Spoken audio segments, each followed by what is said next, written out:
Hello అండి. అందరికీ నమస్కారం. అందరూ ఎలా ఉన్నారు? టిఫిన్‌లు, కాఫీలు అయిపోయినాయా? వంట మొదలుపెట్టేసారా? ఈరోజు నేను హెయిర్‌కి ప్యాక్ వేసుకోవాలని చెప్పేసి వంట చాలా సింపుల్‌గా, త్వరగా కానిచ్చేసేసాను. అంతకంటే ముందు ఇది క్లీన్ చేయాలి. నేను రోజు పడుకునే ముందు క్లీన్ చేసి పడుకుంటాను. బొద్దింకలు వస్తాయని చెప్పేసి. కాకపోతే నిన్న క్లీన్ చేయలేదు. వదిలేసాను. రేపు క్లీన్ చేసుకోవచ్చులే అని చెప్పేసి. అందుకని ఇప్పుడు క్లీన్ చేస్తున్నాను. వంటగదిలో వారానికి ఒకసారి డీప్ క్లీనింగ్ ఉండాలి. రోజు పొయ్యి మొత్తం క్లీన్ చేయాలి. లేకపోతే మన బద్ధకంతో బొద్దింకల్ని పెంచి పోషించినట్లే అవుతది. ఈ క్లీనింగ్ అయిపోయిన తర్వాత బియ్యం కడిగి పెట్టి ఒక గంట నానబెట్టాలి. లేకపోతే ఉడకడానికి ఎక్కువ టైం తీసుకుంటది. ముడి బియ్యం కాబట్టి ఎక్కువసేపు నానబెట్టినా, నానబెట్టకపోయినా టైం తీసుకుంటది. ఎక్కువసేపు నానబెడితే అన్నం కొంచెం సాఫ్ట్‌గా అవుతది. ఈ రైస్‌లోకి పులుసు కూరలు, చారు కూరలయితే చాలా టేస్ట్‌గా ఉంటది. ఫ్రైలు అయితే కొంచెం ఎండుగడ్డి తిన్నట్టే ఉంటది. టేస్ట్ ఉండదనమాట.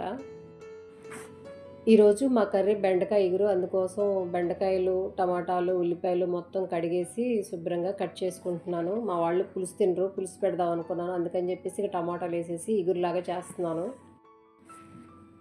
ఇందులోకి కరివేపాకు కారప్పొడి కూడా చేశాను.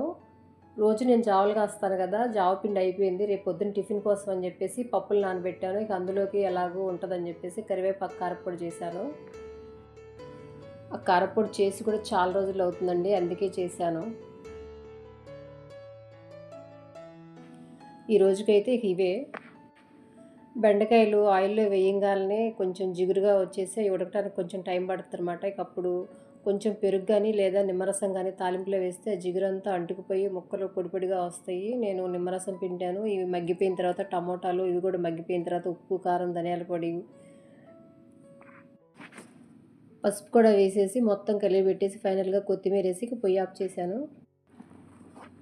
వంట అయిపోయి గిన్నెలు కడిగేసిన తర్వాత హెయిర్ ప్యాక్ కోసం అని చెప్పేసి ఒక గంట ముందే అవిసె గింజలు, మెంతులు నానబెట్టాను. ఇప్పుడు అవి టీ డికాషన్‌లో ఒక గంట ఉడికిన తర్వాత అందులోకి కొంచెం గోరింటాకు, ఒక నిమ్మ చెక్క, కలబంద వేసి మొత్తం మిక్సీ పట్టుకోవాలి. వైట్ హెయిర్ ఎక్కువ ఉంటే కొంచెం గోరింటాకు ఎక్కువ వేసుకోవాలి. ఇవన్నీ మిక్సీ పట్టుకున్న దాన్ని ఒక క్లాత్‌లో వేసి ఫిల్టర్ చేసుకుంటే మనకి ఒక జెల్ కన్సిస్టెన్సీ వచ్చిద్ది. దాన్ని డబ్బాలో పెట్టుకొని ఫ్రిడ్జ్‌లో స్టోర్ చేసుకొని వారానికి ఒకసారి, 2 సార్లు మనం ఎప్పుడు తలస్నానం చేస్తే అప్పుడు దాన్ని హెయిర్‌కి అప్లై చేసుకొని తలస్నానం చేయటం వల్ల హెయిర్ మంచి కండిషనింగ్‌గా బావుంటుంది. గోరింటాకు, కలబంద, మెంతులు వేయటం వల్ల జుట్టు తొందరగా పెరుగుతుంది. దీన్ని ఒక డబ్బాలో స్టోర్ చేసుకోవాలి. వీడియో నచ్చితే లైక్ చేయండి. ఉంటానండి. బాయ్.